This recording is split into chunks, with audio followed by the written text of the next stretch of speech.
Welcome to my channel. आज हम discuss करेंगे फेमिनिस्ट लिटरेरी थ्योरी। इससे पहले वीडियो में हमने psycho analytic literary theory discuss की थी। आज हम फेमिनिस्ट लिटरेरी थ्योरी को डिस्कस करेंगे। तो फेमिनिस्ट लिटरेरी थ्योरी को डिस्कस करने से पहले हम थोड़ा सा फेमिनिज्म को डिस्कस कर लेते हैं। अगर हम फेमिनिज्म को डिफाइन करना चाहें तो इसके हमारे पास डिफरेंट डेफिनेशंस हैं, लेकिन जो डेफिनेशन मुझे पसंद आई है वो ये है कि acting, speaking, writing and advocating on behalf of women's issues and rights and identifying injustices to the female in social status quo।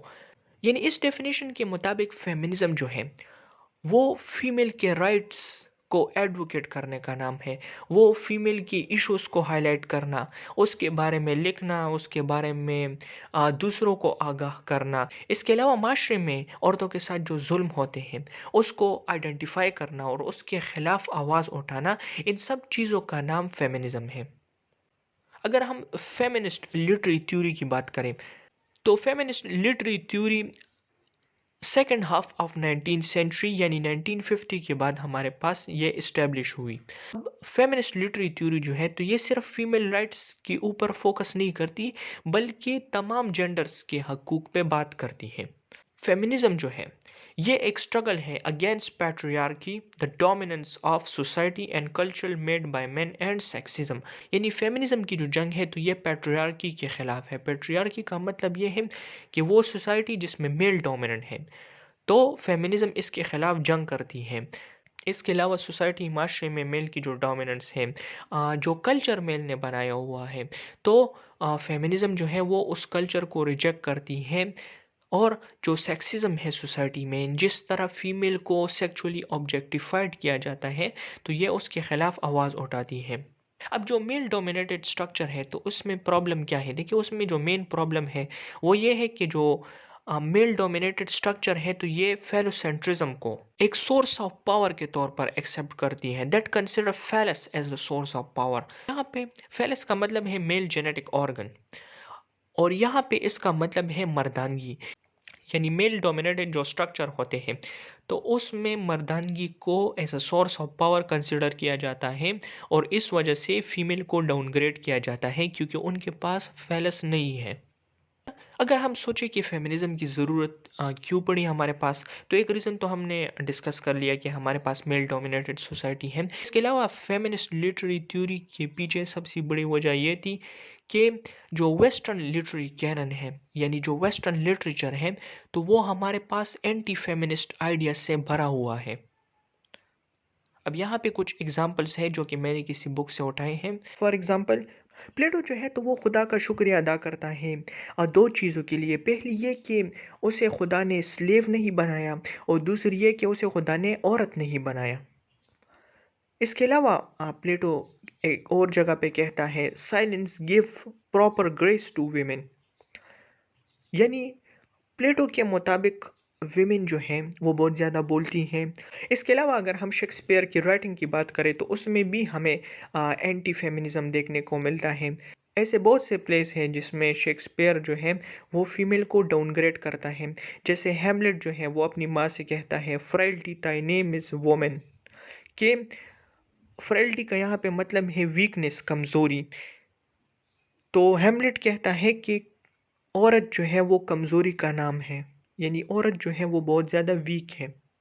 इसके अलावा कर्ट वॉनगट जूनियर कहते हैं, educating a woman is like pouring Honey over a fine Swiss watch, it stops working.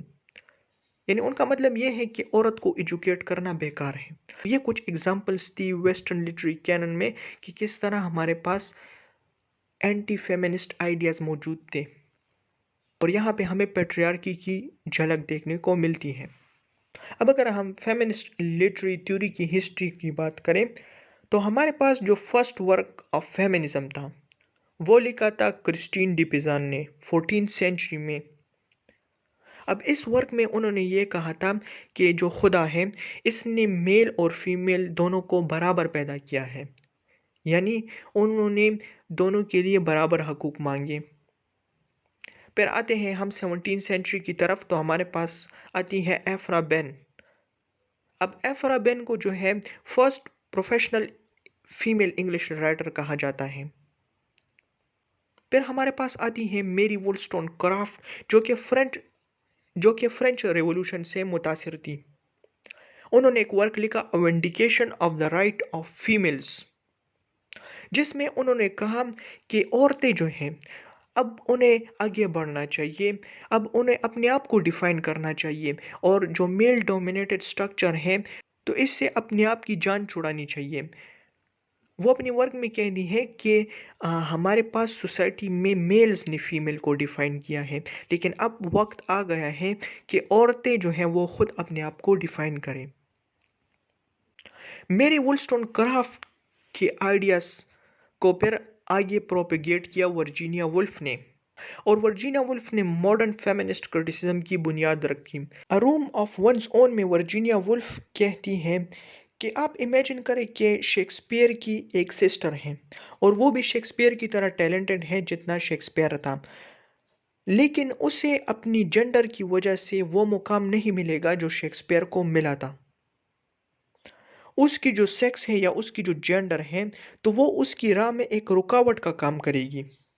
इसके अलावा वो मज़ीद कहती है कि हमें सोसाइटी के जो फॉल्स कल्चरल नोशंस हैं, यानी जिस तरह सोसाइटी ने हमें डिफ़ाइन किया है और जो ख़्याल सोसाइटी में हमारे बारे में किया जाता है, तो हमें इन सब को रिजेक्ट करना चाहिए।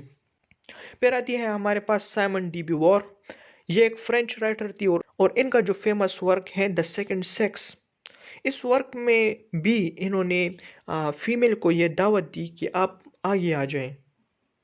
उन्होंने कहा कि ये विमेन की रिस्पॉन्सिबिलिटी है कि वो अपने आप को डिफाइन करें, एंड नॉट द मेल्स, और ये मेल्स का काम नहीं है। She stated that western society is patriarchal, और उन्होंने वेस्टर्न सोसाइटी को क्रिटिसाइज़ किया कि वेस्टर्न सोसाइटी जो है वो पैट्रियार्कल है। उनके मुताबिक सोसाइटी ने मेल और फीमेल को डिवाइड किया है, और फीमेल जो है तो वो अदर है। अदर का मतलब है कि फीमेल को मेल्स ने माइनॉरिटी का दर्जा दे दिया है। फिर जब हम 20th सेंचुरी में आते हैं तो हमारे पास आती है केट मिलेट। केट मिलेट कहती है कि विमेन को मेल्स ने जो रोल दिया है उससे इन्हें इनकार करना चाहिए। उनके मुताबिक एक फीमेल जो है वो नेचुरली पैदा होती है, लेकिन एक वुमन को सोसाइटी में क्रिएट किया जाता है। वो कहती है कि मेल के पास जो पावर है उससे उन पावर्स को छीनना चाहिए, और वो पावर जो है वो फीमेल को देना चाहिए। इसके अलावा 1970 में आइलीन शोवाल्टर का भी बहुत चर्चा रहा। उन्होंने अपने वर्क में फीमेल राइटिंग को 3 फेजेस में डिवाइड किया। उनके मुताबिक जो फर्स्ट फेज है वो है फेमिनिन फेज, जो कि 1840 से 1880 तक था, और इस फेज में विमेन जो थी उन्होंने सोसाइटी के नॉर्म्स को एक्सेप्ट किया। उन्होंने फॉल्स नेम्स के अंडर लिखा। फॉर एग्जांपल हमारे पास है मैरी एन्स इवंस, जिन्होंने जॉर्ज इलियट के नाम से लिखा। The mill on the floss उनकी एक नावल है। फिर उनके मुताबिक जो सेकंड फेज था तो वो 1880 से 1920 तक था, और ये वो फेज था जिसमें फीमेल्स ने इश्यूज को हाईलाइट किया, डिफरेंट इश्यूज जो फीमेल सफ़र कर रही थी सोसाइटी में, तो उनको अपनी राइटिंग के ज़रिए उन्होंने हाईलाइट किया। और जो थर्ड फेज है तो उनको वो कहती है फीमेल फेज, जो कि 1920 के बाद स्टार्ट हुआ।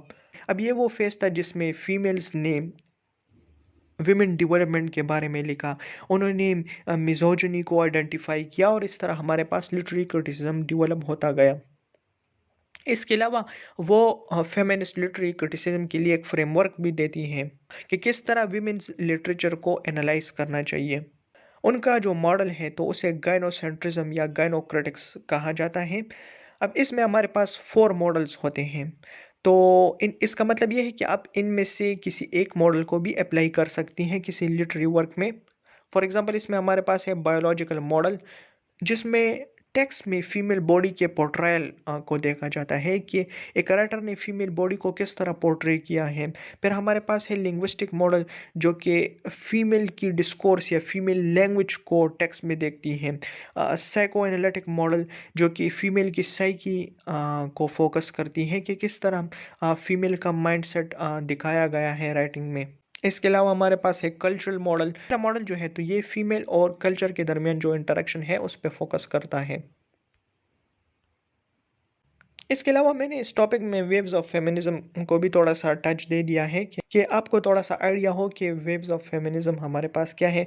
तो हमारे पास फेमिनिज्म की तकरीबन 4 वेव्स हैं। जो फर्स्ट वेव्स थी तो वो 1830 या 1840 में स्टार्ट हुई थी, और इसमें जो हमारे पास इम्पोर्टेंट इवेंट था तो वो विमेंस राइट कन्वेंशन जो कि सनीका फॉल्स में हुआ था। तो बाद में कामयाबी भी मिली और 19 अमेंडमेंट में विमेंस को वोट का राइट दिया गया। यानी हम कह सकते हैं कि हमारे पास जो फर्स्ट वेव ऑफ फेमिनिज्म थी तो इसमें वोटिंग राइट्स की डिमांड की गई। जो सेकंड वेव थी तो वो 1966 से 1979 के दरमियान थी। अब ये वाला फेज जो था तो ये हाइट एंड फेमिनिस्ट कॉन्शियसनेस का था। यानी इसमें फीमेल ने अपनी आइडेंटिटी बनाने की कोशिश की। अब ये मूवमेंट जो है तो ये लिंक है सिविल राइट्स मूवमेंट जो कि यूएस में स्टार्ट हुई 1950 में, जिसमें एंटी डिस्क्रिमिनेशन पॉलिसीज और इक्वल राइट्स के बारे में बात की गई। जो थर्ड वेव ऑफ फेमिनिज्म थी तो ये 1990s में स्टार्ट हुई, और ये वेव्स जो थी तो ये पोस्ट कॉलोनियलिज्म और पोस्ट मॉडर्निस्ट थिंकिंग से इंस्पायर थी। जो फोर्थ वेव है तो ये 2012 में स्टार्ट हुई और ये अभी तक कंटिन्यू है। फोर्थ वेव में विमेन एम्पावरमेंट थ्रू इंटरनेट। अब फोर्थ वेव जो है तो ये सोशल मीडिया पे फोकस करती है कि किस तरह वुमेन को एम्पावर किया जाए इंटरनेट के ज़रिए, और किस तरह फीमेल जो है वो हैरेसमेंट की स्टोरी जो है वो ऑनलाइन शेयर कर सकती है। इसके अलावा किस तरह सोशल मीडिया का इस्तेमाल करते हुए फीमेल जो है वो अपने राइट को एडवोकेट कर सकती है, वो इक्वल पे के लिए डिमांड कर सकती है।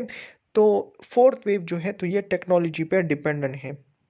इसके अलावा इसमें बॉडी शेमिंग, रेप कल्चर और इस तरह के डिफरेंट इश्यूज को हाईलाइट किया जाता है। Thanks for watching my video. If you have any question related to this topic, you can ask in the comment. Thank you.